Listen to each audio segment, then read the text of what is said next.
After the overwhelming response on my last video, I am back with another banger. आलस। आलस एक बुरी बला नहीं, आलस एक बहुत बुरी बला है। एक आलसी आदमी कभी भी और कहीं भी आलस दिखाने की क्षमता रखता है। मुझे ही देख लो, जब मुझे सोना चाहिए तब मैं सोता नहीं हूँ क्योंकि मैं आलस करता फोन चला रहा होता हूँ। फिर मैं सुबह उठता नहीं हूँ क्योंकि मैं लेट आलस दिखा रहा होता हूँ। फिर मैं नहाने धोने में आलस करता हूँ। फिर मैं नाश्ता करने में आलस नहीं दिखाता। उसके बाद मैं अपने डेली के कामों में आलस दिखाता हूँ। यहाँ तक कि पढ़ाई करने के लिए तो मैं कई सालों से आलस दिखा रहा हूँ। आलस मेरे जीवन का एक बहुत बड़ा हिस्सा है।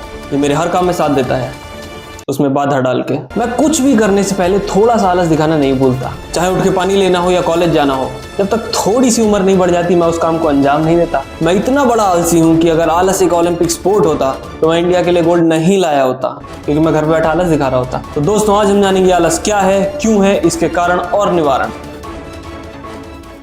गूगल की माने तो इसका मतलब होता है American Association for Laboratory Animal Science. As always a western concept. Key indicators of आलस: प्रोक्रेस्टिनेशन यानी अपने कामों और जिम्मेदारियों से भागना बिना किसी उचित कारण के, कांस्टेंट फटीग यानी शरीर और दिमाग को बिना जरा भी कष्ट दिए थकावट महसूस करना, लैक ऑफ मोटिवेशन यानी आधा घंटा पढ़ाई करने के लिए अलग पांडे का 1 घंटे का मोटिवेशनल वीडियो देखने की जरूरत पड़ना। तुम्हारा छूट कैसे जा रहा है? अरे मैं सीरियस हो जाऊंगा, डांट दूंगा बहुत कस के। तुम्हारा छूट कैसे रहा है? हैवी बॉडी सेंसेशन, शरीर में भारीपन लगना, डिफिकल्टी कंसंट्रेटिंग, किसी चीज पे ध्यान न लगा पाना, अवॉइडिंग एक्टिविटी, किसी भी शारीरिक या मानसिक गतिविधि से बचना। अगर एक एवोल्यूशनरी पॉइंट ऑफ व्यू से देखें तो आलस was developed by a brain to conserve energy, क्योंकि पहले रिसोर्सेज कम थी, मगर आज इस क्रिया का दुरुपयोग किया जा रहा है। भरपूर रिसोर्सेज होने के बाद भी लोग अपनी एनर्जी बचाना चाह रहे हैं। A visual representation of how आलस स्टार्टेड।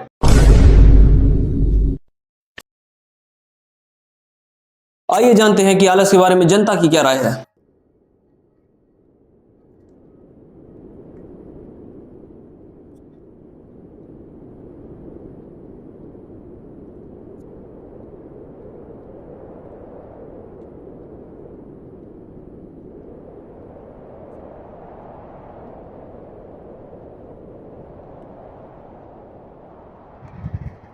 आलस दिखाना नहीं चाहिए उन्हें। तो ये है भारत के लोगों की सोच अबाउट आलस। माना जाता है कि सबसे ज्यादा आलस का कहर चाइना में है। वहां के लोग तो पूरी आंख खोलने में भी आलस करते हैं। Now let us look at some data regarding आलस। This chart shows us the amount of आलस in different age groups of people. 60 plus लोगों में बहुत ज्यादा, 40 to 60 थोड़ा कम, 20 to 40 थोड़ा और कम, 5 से 15 बहुत कम, 0 से 1 सबसे ज्यादा। ये लोग पढ़े ही रहते हैं। टू अंडरस्टैंड आलस better, we analyse productivity patterns across different times of the day. The results were unexpected. For some reason, productivity levels were critically low during the morning hours. A gradual increase is seen in the afternoon, क्योंकि दोपहर तक थोड़ी-थोड़ी फटने लगती है. However, the most significant observation occurs at night, where productivity peaks around 2 AM. भागीदारों ने बताया कि इस समय उन्हें अचानक अपनी जिंदगी बदलने की इच्छा होती है. दिलचस्प बात यह है कि ये उत्साह सिर्फ 3 बजे तक रहता है. अब सवाल ये उठता है कि आखिर आलस होता क्यों है? इसके लिए हमने भागीदारों से उनके मुख्य कारण पूछे. 27.8% लोगों का कहना था एनर्जी कंजर्वेशन, बेसिकली छिपकली बिहेवियर. 22% लोगों ने कहा कल से करेंगे. 5% लोगों का कहना था मौसम खराब था. 27% लोगों को काम स्थगित करना पड़ा क्योंकि उनका फोन हाथ में था, और 16% लोगों की वजह थी आलस. अब हम एक एक्सपर्ट से जानेंगे कि आलस के पीछे का असली सच क्या है. देखिए, आलस एक बहुत ही कॉम्प्लेक्स फिनोमेनन है. इसे समझने के लिए हमें इसे समझना होगा.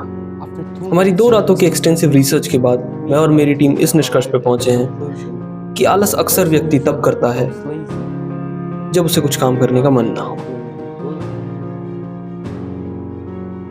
और इसके दौरान व्यक्ति कुछ भी ना करते हुए खाली रहता है. इसका सबसे इफेक्टिव ट्रीटमेंट है चुपचाप अपना काम करना,